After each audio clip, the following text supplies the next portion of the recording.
Okay, so hello everyone. I think we'll go ahead and get started. Thank you for being here and welcome to this evening's CARE webinar. For those of you that don't know me, my name is Agnieszka Chalice and I'm an assistant professor of art education here at NIE, and I'm delighted to be moderating this session.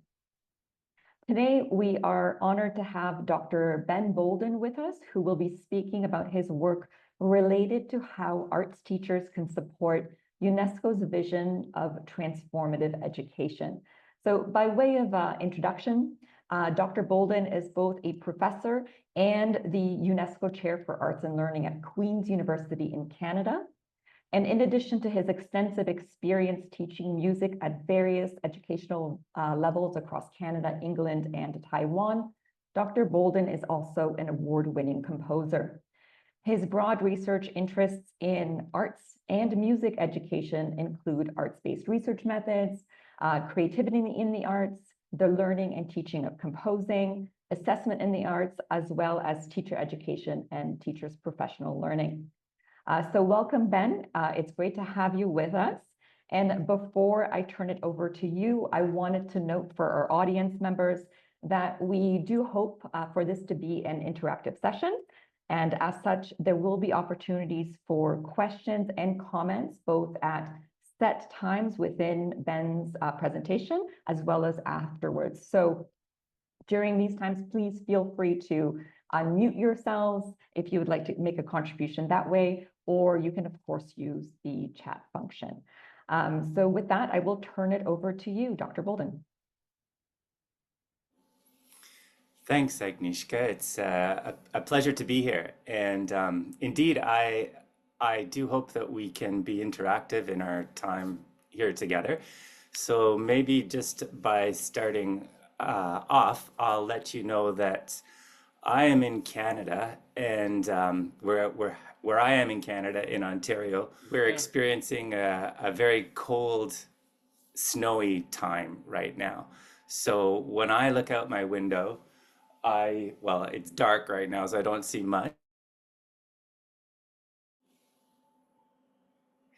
But when I look out my window, I see snow and I see trees with no leaves. So I'm hoping that you can take a moment and tell me where you are in the chat and what you see when you look out your window, if you have a window near you. Please go ahead and write in the chat, tell me where you are and what you see when you look out your window, if you've got a nearby window. Please do that.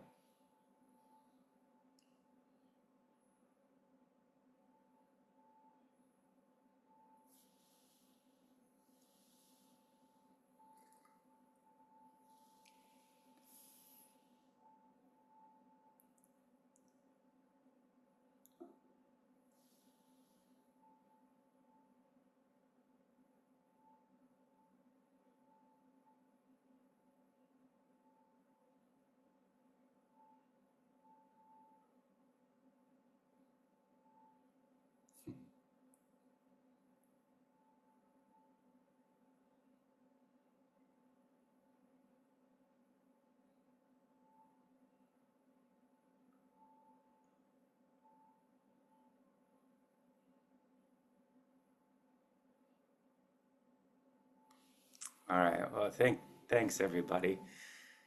People playing football. I started playing football again a few years ago and I love it. A four-legged daughter, I love it. Okay, thank you for your contributions. And please, if you feel comfortable doing so, please turn on your camera. You don't need to, but well, I like seeing your faces. It makes me feel less like I'm speaking into a void, but just as if you're comfortable doing so, please do turn on your cameras when you feel like it. And I guess I'll launch in. Please bear with me while I negotiate new Zoom features. Let's see if this works.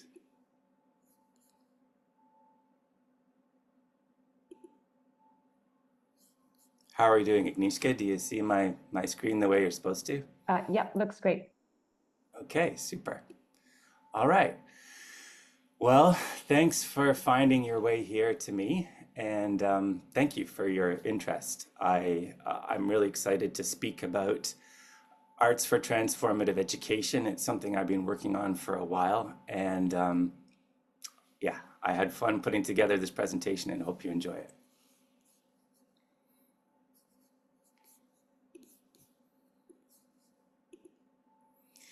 So in 2024, colleagues and I completed work on a guide for teachers. Its purpose is to help teachers realize UNESCO's vision of transformative education through arts learning experiences. The guide presents a model, a thinking tool for the structuring and support of transformative arts learning experiences. So the talk that I'm going to give you today is very much derived from this work.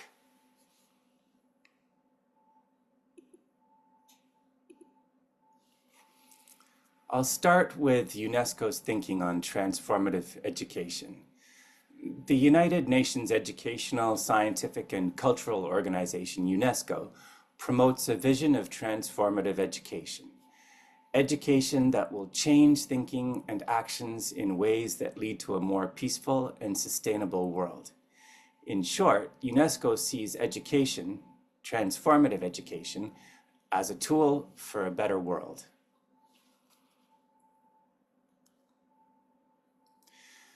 According to transformative learning theorists, when education is transformative, learners experience a significant shift in their thinking, which affects their feelings and influences their actions. As I think you may know from your own experiences, the arts are really good at activating this kind of shift.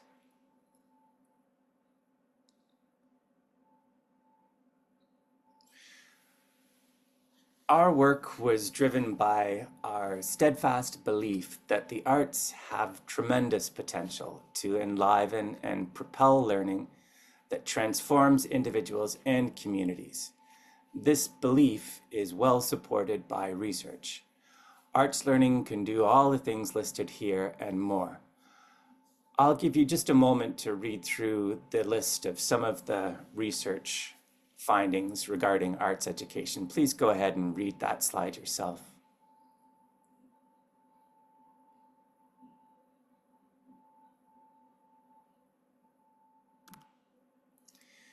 But how does this happen?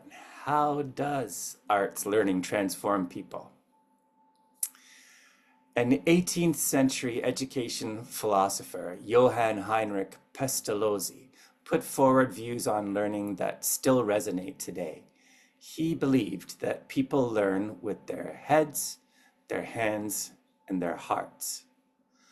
Learning in the arts can draw us in to full body experiences. Arts learning often involves our minds, bodies, and feelings, our heads, hands, and hearts.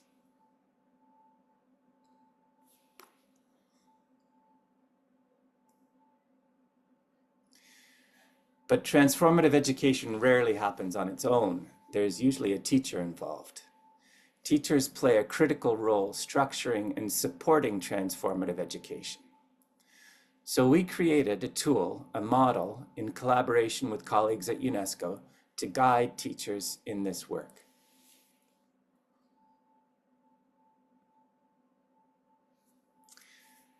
At the heart of our guide is this model. And developing the model involved 3 stages. First, we analyzed UNESCO policy documents, recently published documents, to identify and distill the organization's key goals and priorities for education. Next, we examined approximately 50 examples of arts learning experiences, arts learning projects, submitted from around the world by teachers from the UNESCO Associated Schools Network, seeking examples of UNESCO's educational priorities in action. Then, through a survey and interviews, we gathered input from over 600 teachers in 39 countries to learn about their experiences of teaching in the arts.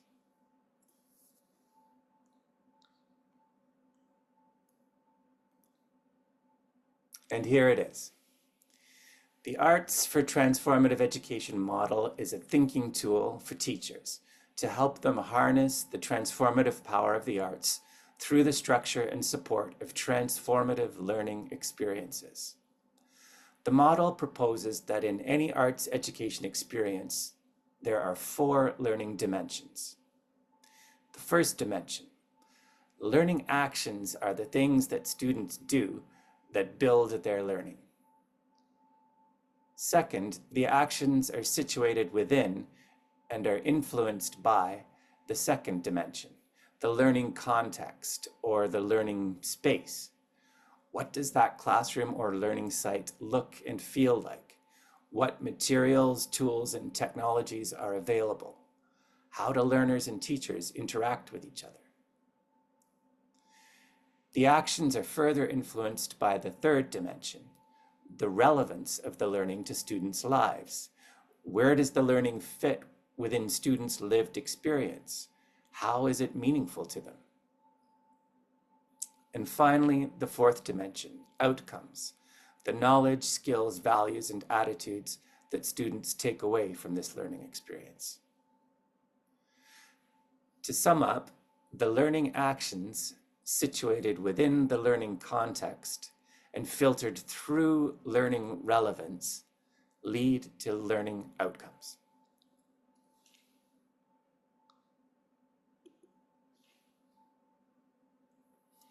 Here's a hypothetical example. Imagine a large-scale class visual art project, painting a public mural on a theme of diversity within community. This project, this learning experience, is an entire arts education ecosystem. At the heart of the learning experience, students engage in learning actions. For example, researching diversity within the local community, choosing images to reflect that diversity, envisioning, planning, collaborating, and painting. These actions are influenced by factors within the learning context. For example, access to art supplies and a location to paint, maybe a teaching approach that emphasizes student decision-making and collaborative learning structures. Then the actions are fueled by relevance to students' lives.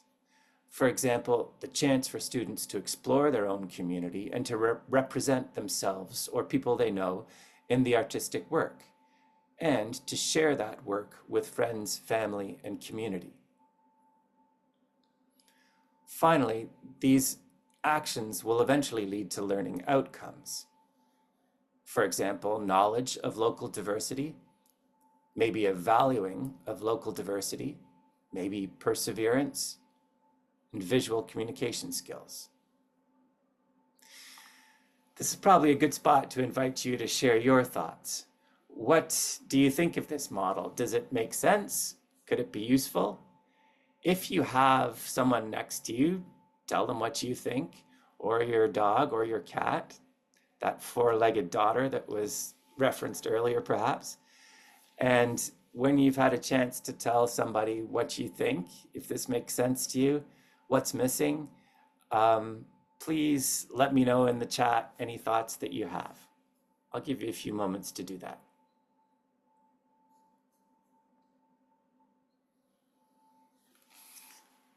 Thank you for your contributions here. I'll weigh in a little bit now. And please do keep them coming. I think this is a very helpful opportunity to think a little bit more and provoke some talk. And I'll begin with the final comment that just popped up from Damaris. I think the point is that the model can be applied to many different scenarios, and that is indeed what we were primarily aiming for with this model, was to keep the model broad and applicable to many circumstances. So Agnieszka mentioned that she felt relevance was particularly important within this model. And I think the relevance piece signals the significance of the comments regarding Trump and Putin, in that all of the learning that we bring to our students is only meaningful if they can fit it within their lives and their lived experiences. And situations, political situations, economic situations are very likely to be forward in their minds and must be referenced and must feel connected to the work that we as educators are doing in the classroom, for our work, for their work to feel as though it has meaning. So my sense is that these comments are very relevant indeed. I'll also comment on the reference to dysoniacy and making special, because that's something, it's a way of thinking about arts education that has always resonated very strongly with me. And I think the reference was made in particular because I gave an example of public art. But more broadly, Dysoniaki's work was very much in my mind while engaging in the design of this model, because I see the idea of art as making special and its potential for making things special as very much something that is really important and really has great potential for relevance in people's lives. The idea that we can elevate experiences to make them special by using art, by bringing art into those experiences. And I guess one of my favorite ways to think about this is that I find myself more and more attending funerals lately. I guess it comes at a certain point in life. And it's at those funerals that I have a particular appreciation for music, because it's through the music at those ritual ceremonies that I find myself being able to really sink into the moments and think about the people being celebrated. And it's the music that helps to make the experience special for me. So thank you very much for your contributions and for those comments. I appreciate it. And I will move on.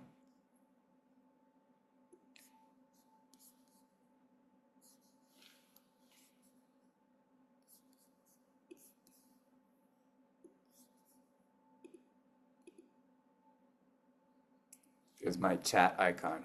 We did that. So on to another example.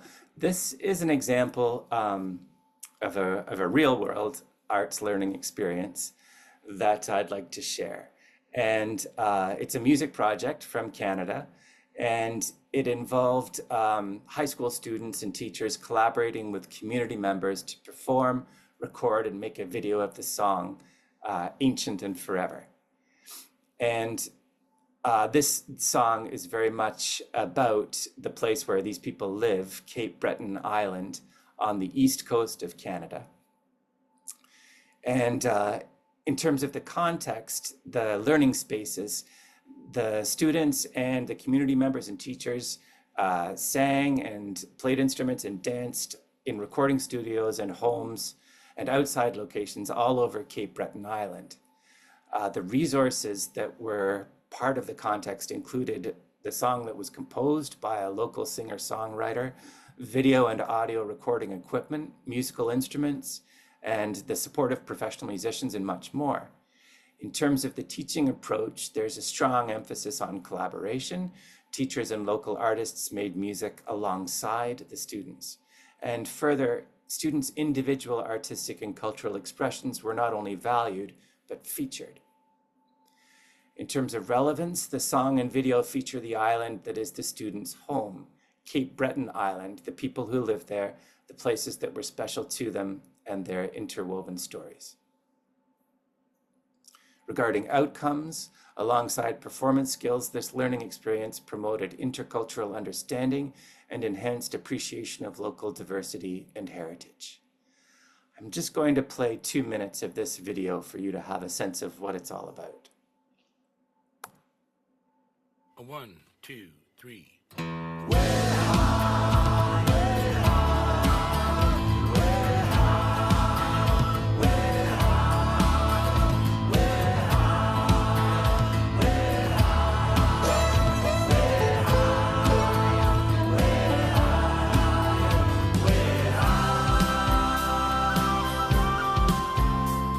I have been here since the moon was just a child, and the sea flowed like a crystal stream.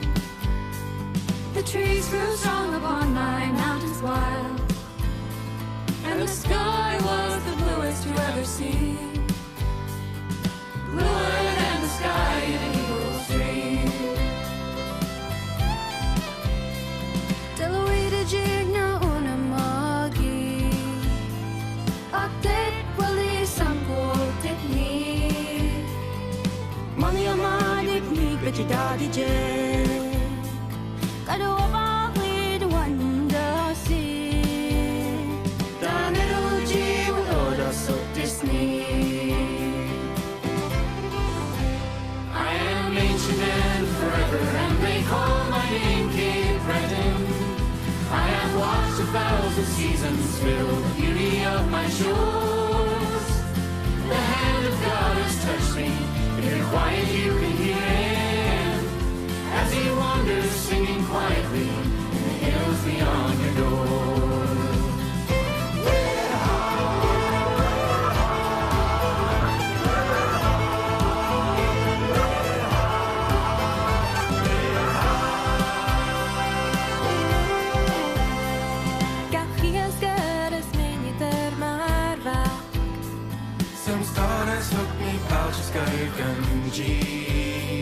J'ai versé quelques larmes en fin de journée pour ceux au loin qui se sentent endormis. Et ce greater nek morchai. Nos enfants ont voulu une nouvelle vie. Ils se sont établis en amitié.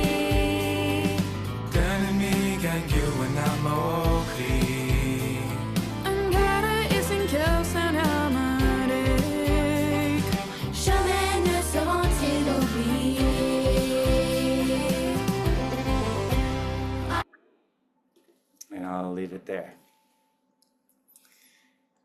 Moving on.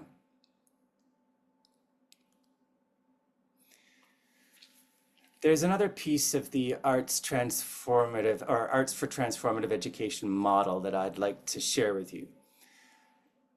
In our work, we identified that the arts often bring special affordances to learning experiences, special features that we believe enhance the experience and the learning within and across the 4 dimensions. We refer to these special things that the arts can do as arts assets. Here are some of the arts assets we identified in this music video learning experience.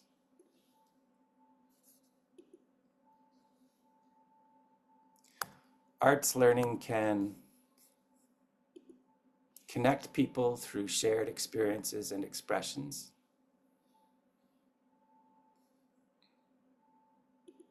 Help people explore relationships between themselves and their environment. Connect people to their own or others' cultural heritage. Help people process emotions.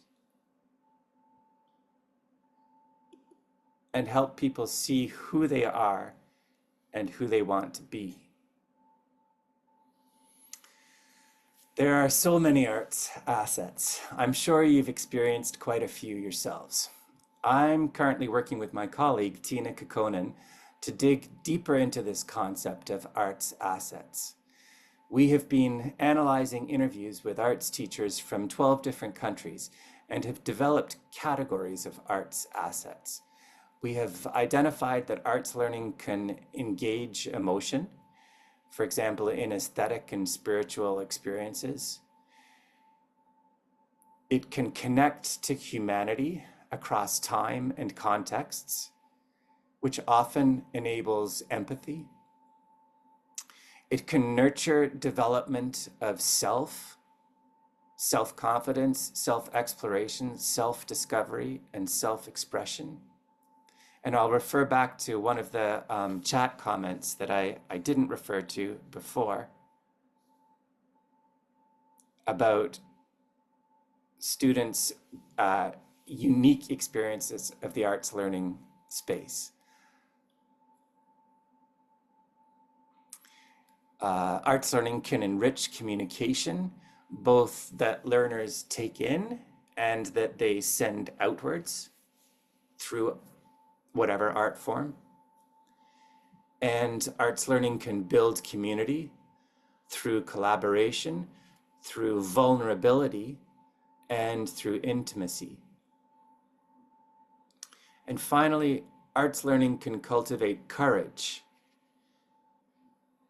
and autonomy to experiment, to take risks, to make decisions, and to take action. So we have been working on identifying these categories of arts assets in the hopes that educators will recognize and activate arts assets within their own learning and teaching contexts. We believe arts assets signal the potential of arts learning.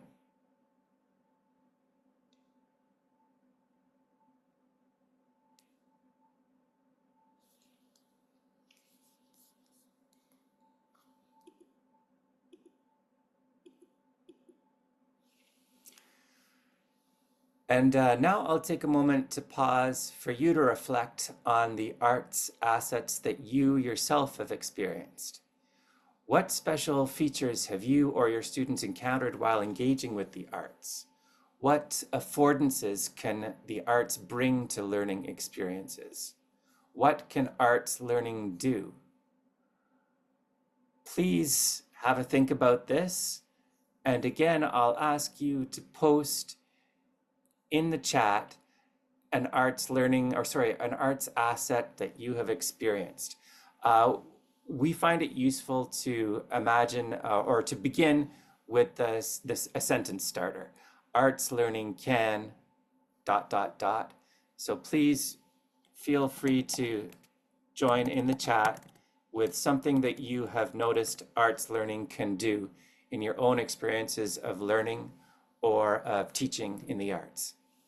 And please go for it. Don't limit yourself to one arts asset. I'm sure you can think of a few, but I would love to see where this takes your thinking.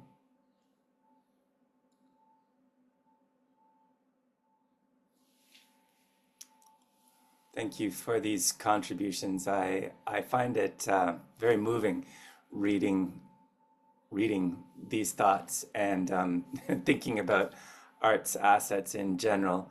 I recently had a chance to hear a group of young people perform a musical duet together. And they were playing string instruments. And I was taken in by how the act of playing music together seemed to enable them to take the same emotional journey. And ideally, to bring or take their audience members along on that emotional journey also. So I was thinking how arts learning can take people on emotional journeys together. So powerful.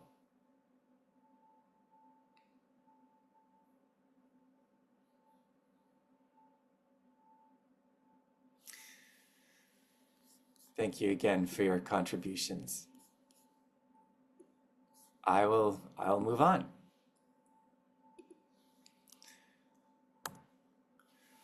So moving back to the Arts for Transformative Education model.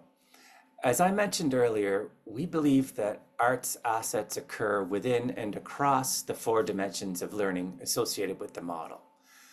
Recently, we surveyed teachers in 39 countries to find out how they think about arts learning in relation to the different dimensions of the model: learning actions, learning context, learning relevance, and learning outcomes. Specifically, we wanted to know, how do teachers who teach the arts rate the significance of items associated with each of the 4 dimensions? How meaningful are these items to their own students' learning and development?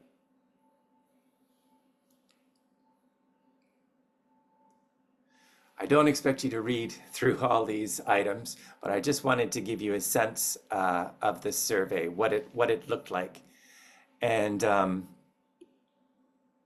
the various different aspects of the model that we asked people to respond to. And so this just gives you an overview of the items in the different dimensions that we asked teachers to pick as the most meaningful to them in their learning contexts. Teachers were asked to pick the top 3 items from each list. And you'll note that in terms of learning actions, we had so many learning actions that we divided them up into 3 different kinds of actions. And just for a bit of background, these items we derived from an extensive review of arts education literature and from the analysis of multiple diverse arts learning projects and practices.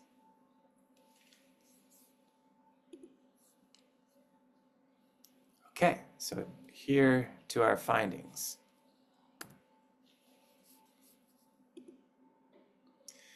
First of all, the participants, the teachers who participated in this survey. As I mentioned, there were over 600 and they represented 39 countries.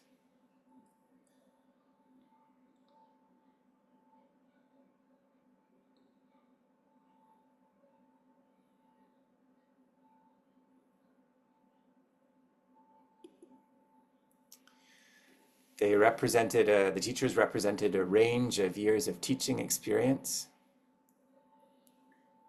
including some with over 36 years. It's quite a thought.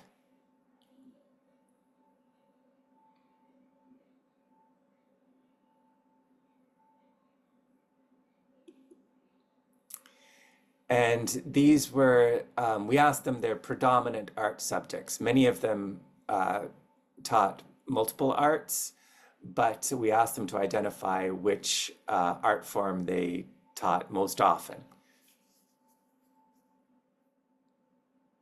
Visual arts, very well represented, as you can see. We also asked if they thought of themselves as generalist or specialist arts teachers.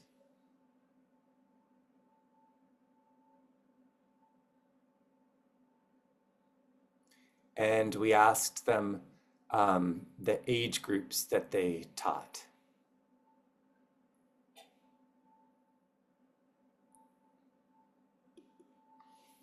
So now on to what we found out. So again, I'll remind you, we broke the learning actions into 3 different categories.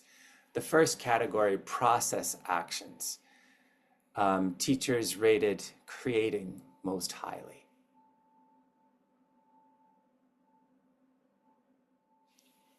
And in terms of reflecting actions, number 1 was appreciating artworks, and number 2 was making art to better understand themselves and the world around them.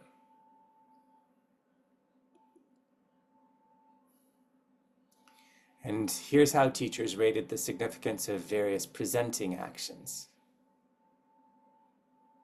Number 1 was communicating or storytelling, and number 2 was expressing feelings.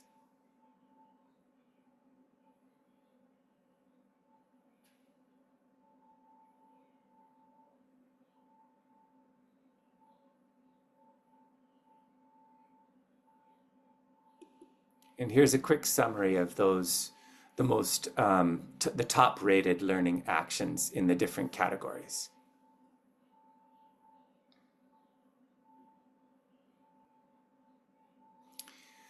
Moving on to the next dimension, context. Here's how teachers rated the significance of various learning context factors. Note that trusting relationships was rated as highest. Teachers felt that was the most meaningful contextual factor to their students' learning and development.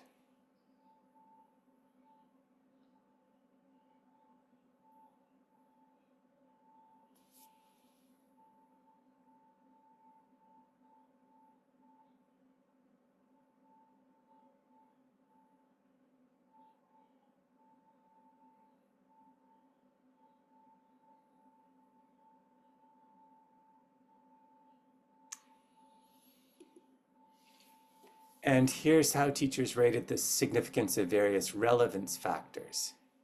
Number 1 here was supporting well-being and mental health. And number 2 was that students were connected to who they wanted to be.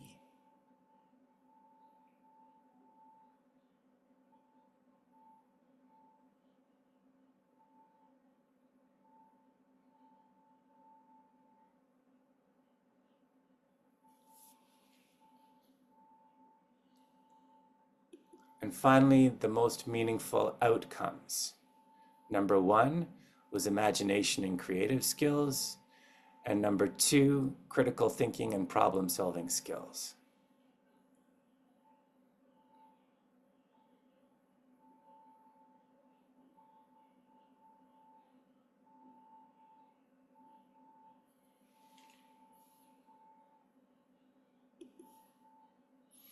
So here's a summary of those 3 dimensions, the top rated items in those 3 dimensions. I'll give you a moment with those.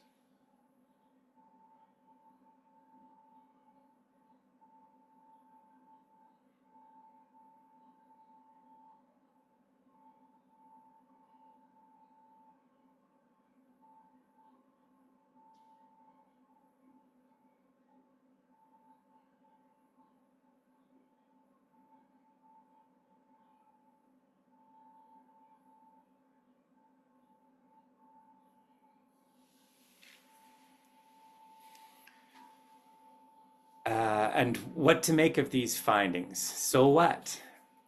The surveyed teachers' endorsement of these particular items may indicate a collective understanding or collective wisdom that is worth noting. Our research suggests these top-rated items associated with arts learning actions, context, relevance, and outcomes may have the most potential for supporting transformative teaching and learning. Put another way, these may be the arts assets most worth activating. What do you think? Again, I'll invite your contributions in the chat. Please let me know. What do you think about these findings? What do you think about what teachers said?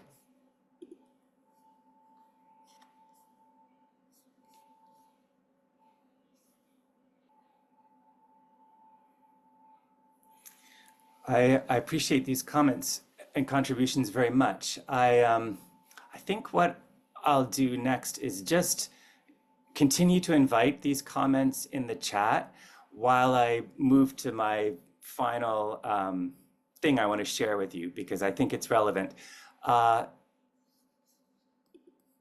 Yes, but please do continue to contribute to the chat. But for fun, I embedded those findings that I just shared with you the things that teachers rated most highly in terms of the things they cared about or they see as most meaningful in their arts teaching contexts. I embedded those findings within a beautiful video, a dance video that was created by students of the Mastrozzi Dance School in Argentina for International Dance Day in 2020, in the middle of the COVID-19 pandemic.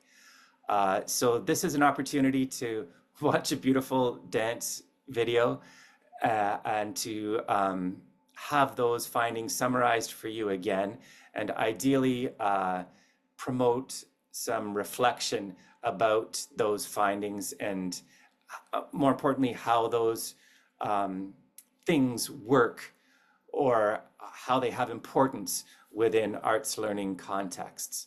So this video is 5 minutes in duration. I hope you enjoy it. And please do continue to add your thoughts to the chat. Here we go.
My apologies. Thank you for your ongoing contributions to the chat and for your time watching that video. I'm just about finished here. I just wanted to direct you to, if you wish, to check out the guide that we created where much of this information is contained. And you can use that QR code, or you can Google Arts for Transformative Education UNESCO, and you should be able to find this online document housed in the UNESCO document repository. And it's been a pleasure spending time with you. I'm going to stop share now and invite any live comments or questions that you may have.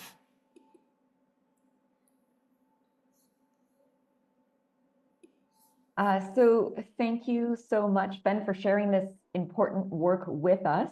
I thought that I would maybe start us off by asking a couple of questions, and then, of course, I'm going to open up the floor to others for their questions and comments. So the first question relates to well, it's selfish. As you know, one of the things that I explore in my own work is looking at applying arts learning to address, very historical and contemporary topics using issues-based and other frameworks like social justice frameworks.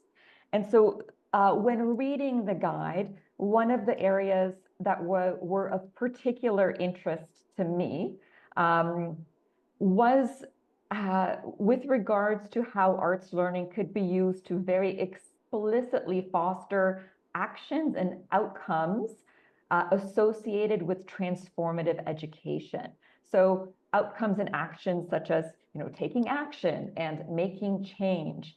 And so I wanted to first thank you for sharing that really beautiful example learning experience from Canada that was really powerful and emotionally moving.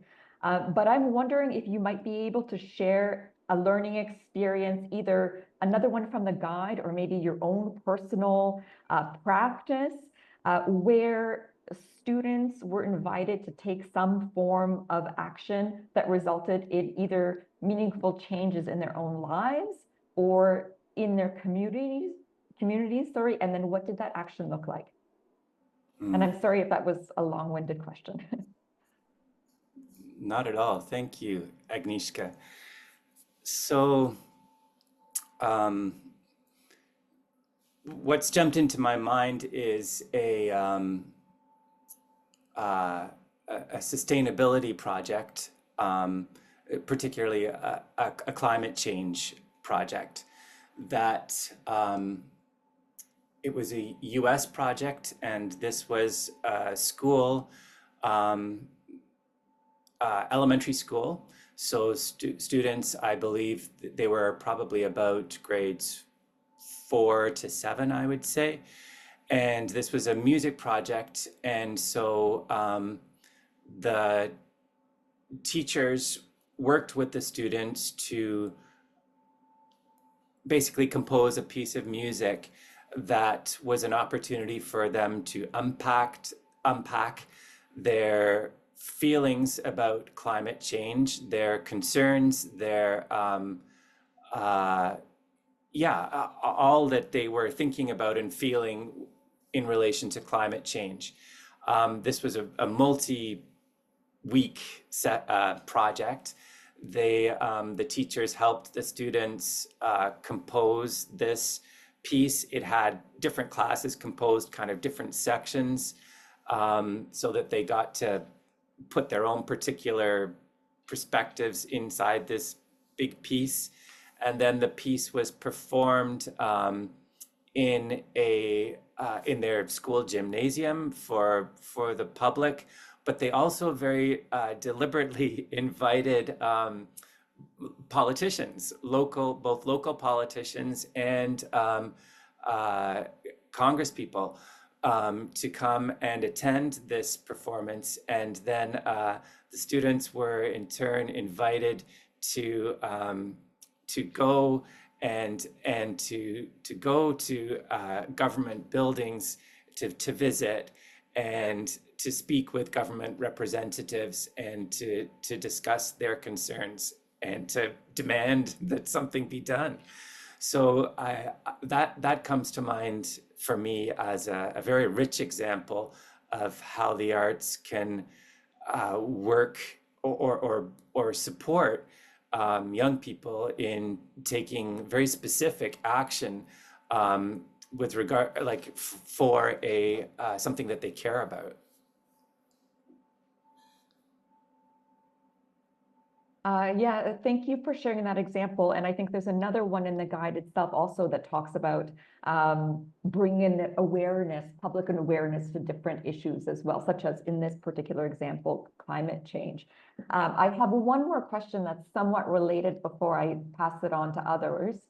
And it's around the idea that, as you say, or as the model points out, education is of course very context dependent. And given that this research takes a global perspective, what I'm curious to know is how teachers can engage with a more action-oriented type of arts learning in countries or in those countries that may have restrictive or tightly controlled political environments that might not allow for very overt challenges to the status quo. What advice would you give to educators working in such systems who are still nonetheless interested in providing their students with, a brave space in which to challenge ideas and to enact change? Thanks, Agnieszka. That's a really important question, which, to be honest, I don't have an answer for. That's not an experience that I'm very privileged in that I don't have that experience. I don't know what that would look like. I don't know what that would feel like, and it would be inappropriate for me to suggest how teachers can negotiate that space. All I can offer is that I hope those teachers can look at the examples that I share in the guide and look at the model broadly and figure out what works for them in that context. It's not, as I say, it would be ridiculous for me to offer advice about a context that I don't have experience of. But I will suggest that the model is very deliberately broad, with the idea that teachers need to figure out how it will work within their own context. Thanks. Okay, thank you for that. I will open it up to others. So please feel free to either put your question in the chat or just unmute yourself and ask a question.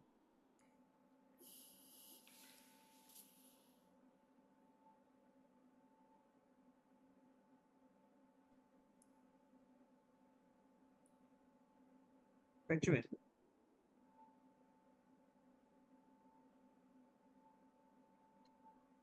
Benjamin, can you hear me? I can. Please go ahead. Okay.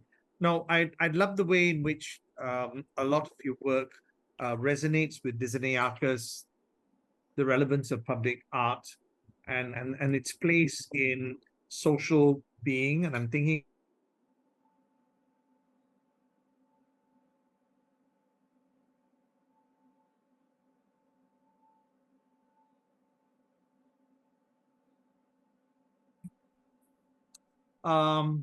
is there a revelation of the ways in which educational policy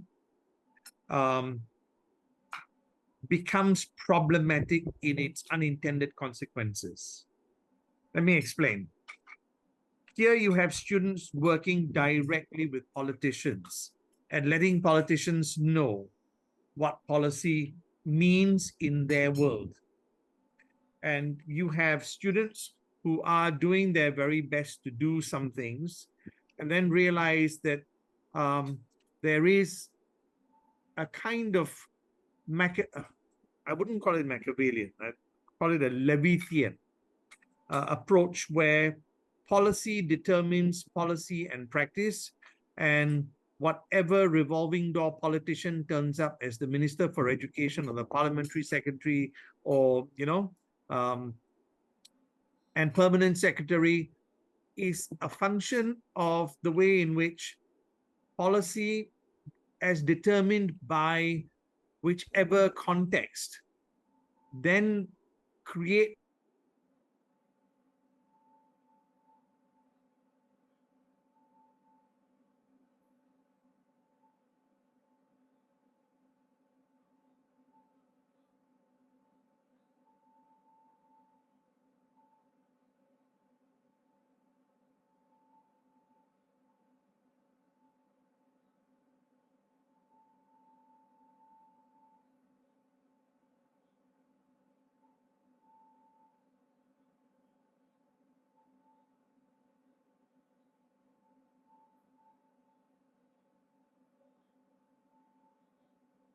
I'm not sure if we may have lost Eugene. We'll see if he can turn off his camera and maybe restate his question. He's exited, He's exited. Perhaps while we wait for him to reconnect, if anyone else would like to pose a question?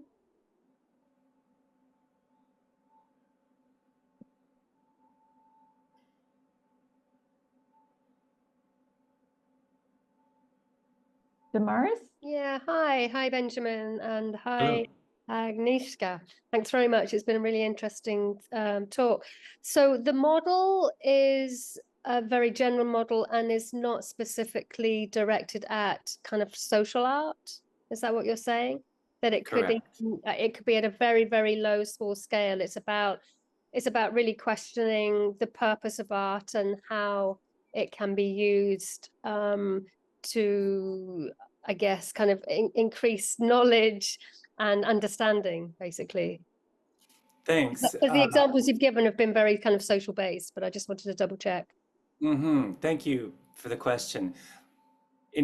My goal was absolutely to make a general model that could be applied to all sorts of purposes to do with arts learning. So the model itself does not does not guide towards any specific outcomes. The examples have been, as you identify, social justice oriented outcomes, but I deliberately wanted the model to be broader and applicable to whatever context made most sense for teachers.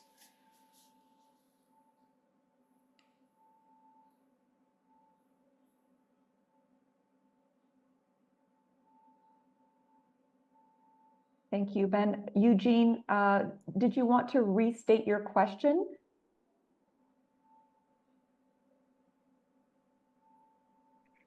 Thanks, Benjamin. I'm sorry. The internet connection has been really bad where I am, and it's been bad since 4 a.m. this morning. But I will reiterate my question.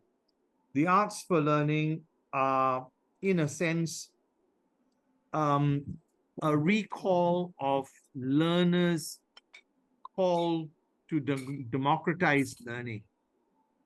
And almost immediately, there is a problem because the learner's desire for change is conflicted with policy drivers, politicians, ministerial declarations, and a whole host of other, what do we call them, bureaucracies that determine that learning is wonderful, but thank you, we have high stakes assessment, and yeah, put this off for another day.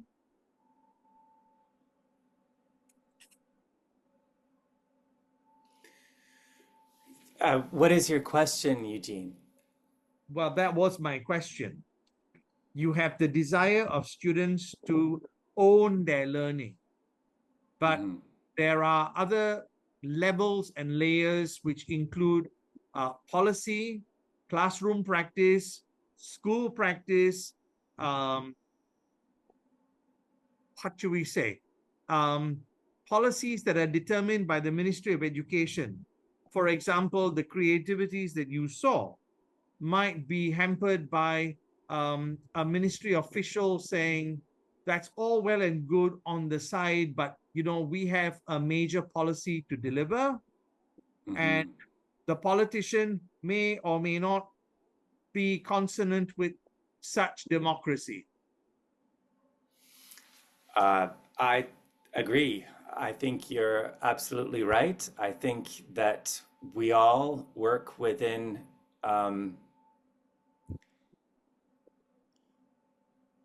landscapes that inhibit what we can accomplish in our thinking, in our acting, in our teaching, in our making of art. I think I don't have an answer that will show the way beyond those restrictions, but I will say that I believe in carving out spaces and the value in carving out spaces. I believe that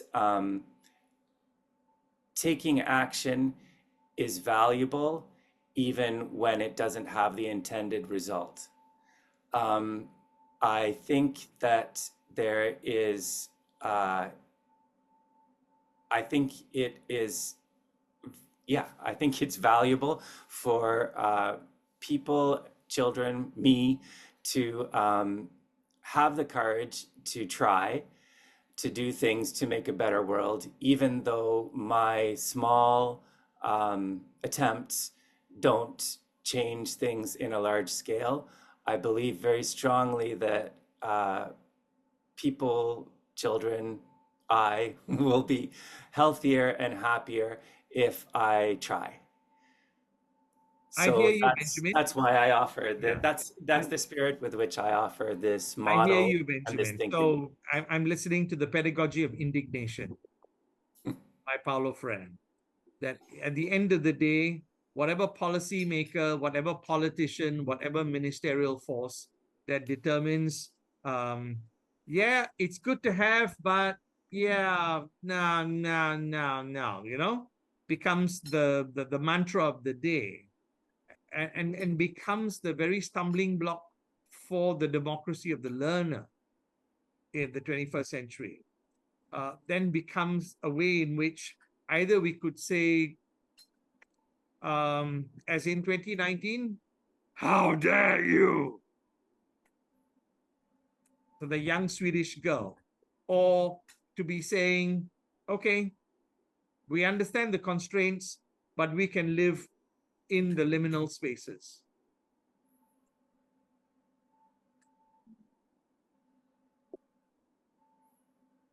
Okay, I'm just, yep. Yeah, Damaris, can go I just ahead. jump in? I work in an arts college here in Singapore, and I guess I'm fairly well protected from the rest of MOE and so forth.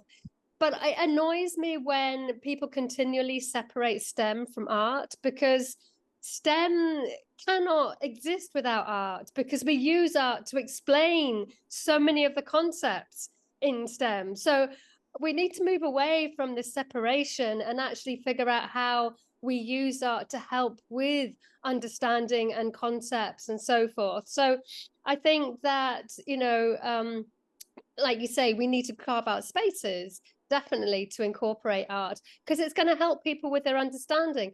And as generative AI moves forward at such a rapid rate, we are no longer going to be the purveyors of knowledge, because all that information is out there. What is our role going to be as educators? Our role is going to be facilitators, to try and help our learners understand the concepts and the different perspectives and so forth, because we're no longer going to be purveyors of knowledge, in all honesty. So yeah, that's my piece.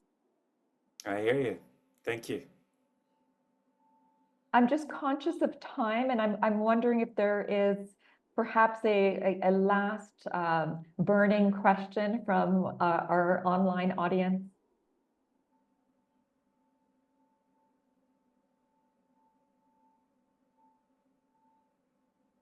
Benjamin, thank you for raising some very interesting.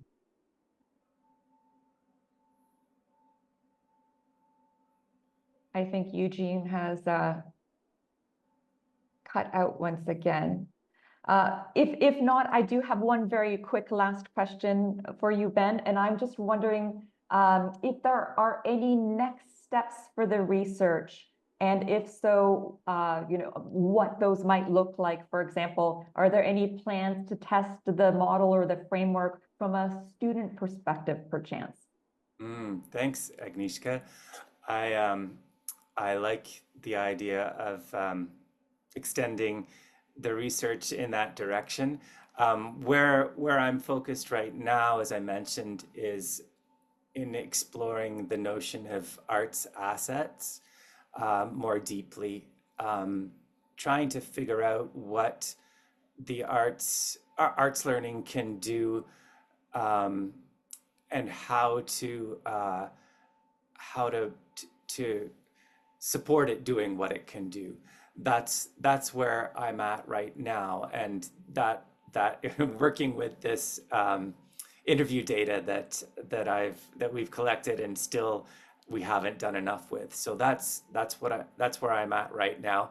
I'm not very good at looking beyond the end of my nose, so I'm very much there at this moment. The idea of testing the model from a student perspective, I love it. Thank you for the idea, and maybe that's to come.